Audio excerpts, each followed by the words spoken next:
حدیث میں آتا ہے حضرت عمر رضی اللہ تعالیٰ عنہ، حضرت عمر فرماتے ہیں ایک دن ہم رسول اللہ علیہ وسلم کے پاس بیٹھے، ایک شخص آیا شدید البیاض، سفید شدید سفید کپڑے، اس پر کوئی سفر کے اثرات نہیں ہیں، کوئی دور سے آنے والا نہیں لگتا کہ دور کا مسافر ہے، کوئی گرد و غبار نہیں پڑی ہوئی، ایسے لگتا تھا جیسے سامنے سے ابھی نہا دھو کر آئے ہیں، کپڑے بدل کر آئے ہیں، مگر ہم میں سے کوئی اسے جانتا بھی نہیں تھا یہ کون ہے۔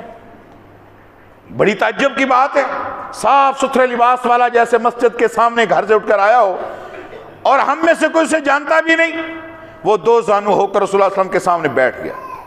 یہ دین حنیف کو سیکھنے کا طریقہ ہے، جب دین سیکھنا ہو دو زانو ہو کر ادب و احترام کے ساتھ بیٹھیں۔ اور صحابہ کی محفل کا عالم یہ ہوتا تھا کہ ایسے ہم بیٹھا کرتے تھے، ہمارے سروں پر آ کر پرندے بیٹھ جاتے تھے، اور پرندے اڑتے نہیں تھے کیونکہ کوئی حرکت نہیں کر رہا ہوتا تھا۔ پرندہ حرکت کی وجہ سے اڑ نہیں رہا، جیسے کوئی بت بیٹھے ہوں، جیسے کوئی ٹھوس مادی چیز پڑی ہو۔ اللہ اکبر، یوں صحابہ غور و خوف سے سنتے، اسی لیے تو ان کے چہرے تر و تازہ تھے۔ من سمع مقالتی، جس نے میری بات کو سنا، ثم حافظھا، اس کو یاد کیا۔ بات یاد تب ہوگی جب غور سے سنا جائے گا، آئی ٹو آئی کنٹیکٹ ہوگا، خطیب اور مقتدیوں کے درمیان آئی ٹو آئی کنٹیکٹ ہو، پورے آپ غور اور توجہ کے ساتھ، عاجز اور انکساری کے ساتھ، للہیت اور رجوع اللہ کے ساتھ جب بندہ سنتا ہے، اسے سارا خطبہ یاد ہو جاتا ہے۔ پھر یہ خطبہ اسے مجبور کرتا ہے کہ وہ گلی میں، محلے میں، اپنے گھر میں جا کے لوگوں کو دین بتائے اور سیکھے۔ جب غور سے سنا نہیں ہوگا، اللہ کی رحمت نازل نہیں ہوگی، باتیں دل پر اثر نہیں کرتی، پھر زبانوں کا چسکا رہ جاتا ہے، انابت اللہ ختم ہو جایا کرتی ہے۔ پھر خطیبوں کا چسکا لوگ لیتے ہیں، چسکے کے لیے سننے جاتے ہیں، عمل ختم ہو جاتا ہے، اس لیے اس میں للہیت گئی، خلوص ختم ہو جاتا ہے۔ تو حدیث شریف میں آتا ہے، حضرت عمر فرماتے ہیں وہ شخص آیا اور آ کر سامنے بیٹھ گیا، سوال کرتا ہے مل اسلام یا رسول اللہ، اے اللہ کے رسول اسلام کیا ہے؟ ابھی آپ نے بتایا کہ یہ ہے۔ کہتا ہے ہاں بالکل آپ نے ٹھیک کہا، میں تصدیق کرتا ہوں۔ پھر اس نے کہا مل ایمان یا رسول اللہ، اے اللہ کے رسول ایمان کیا ہے؟ آپ نے بتایا ایمان یہ ہے۔ کہتا بالکل آپ نے ٹھیک کہا، میں تصدیق کرتا ہوں۔ حضرت عمر کہتے ہیں ہم حیران ہو گئے، یہ عجیب آدمی ہے، سوال ایسے کرتا ہے جیسے بالکل جاہل ہے، اس کو پتا کچھ نہیں، جواب کی تصدیق ایسے کرتا ہے جیسے سارا کچھ کا عالم ہے، ساری چیزیں جانتا ہے۔ پھر کہتا ہے یا رسول اللہ قیامت کب قائم ہوگی؟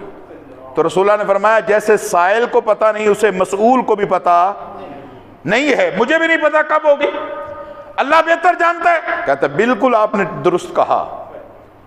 اچھا ہم بڑے حیران، اس سے پہلے کہ ہم کو سوال کرتے وہ اٹھ کے چل دیا۔ رسول اللہ صلی اللہ علیہ وسلم سے ہم نے پوچھا یا رسول اللہ یہ کون تھا؟ فرمایا اسے واپس بلائیں۔ ہم پیچھے گئے واپس بلانے کے لیے، جو ہی میں مسجد نبی سے نکلا آن ہی آن میں غائب ہو گیا۔ ہم واپس آ گئے، یا رسول اللہ وہ شخص تو غائب ہو گیا، بڑا غور سے دیکھا ہے، اچانک باہر نکلا غائب ہو گیا۔ آپ نے فرمایا آ جاؤ بیٹھ جاؤ۔ بیٹھ گئے، فرمایا ھذا ذاک جبریل، یہ جبریل تھا، آتاکم لیعلمکم دینکم، یہ جبریل تھا جو تمہیں تمہارا دین سکھانے کے لیے آیا تھا۔ میرا ایک سوال یہ ہے، وہ سوال یہ ہے جبریل کس لیے آیا تھا؟ بولو کس لیے آیا تھا؟ سارے بولے کس لیے آیا تھا؟ دین سکھانے۔ پھر دین سکھایا کیوں نہیں؟ اسے چاہیے تھا نا ممبر پر بیٹھتا، کھڑا ہو جاتا، خطبہ دیتا، لوگوں کو بتاتا لوگوں ایمان یہ ہے، اسلام یہ ہے، قیامت قائم ہوگی کب ہوگی یا نہیں ہوگی، جو بھی ہے وہ جواب دیتا، کھڑے ہو کر لوگوں کو خطاب کرتا، دین سکھاتا، اس کی جزیات بتاتا۔ وہ کھڑا ہوا نہیں، اس نے سوال کیے رسول اللہ سے، رسول اللہ سے جواب لیے، تصدیق کی۔ تصدیق کا مطلب یہ ہے وہ جانتا تھا ایمان کیا ہے، اسلام کیا ہے، قیامت کے بارے میں سب جانتا ہے، مگر اس نے خود سوال کیا ہے، اپنے سے کھڑے ہو کر اس نے تبلیغ نہیں کی۔ اس لیے لوگوں اس کا مطلب یہ ہے، اس کا عقیدہ ہے جبرائیل بھی جانتا ہے دین وہ ہے جو محمد کی زبان سے نکلے، دین وہ نہیں جو جبریل کی زبان سے وہ دین اس بات کو ذرا نوٹ کرو، اپنے اپنے ذہنوں میں اس پوائنٹ کو جگہ دو۔ جبریل یہ جانتا ہے جو بات محمد کی زبان سے نکلے گی دین بنے گی، اکیلے ڈائریکٹ میری زبان سے نکلی ہوئی بات بھی دین بنے گی نہیں بنے گی۔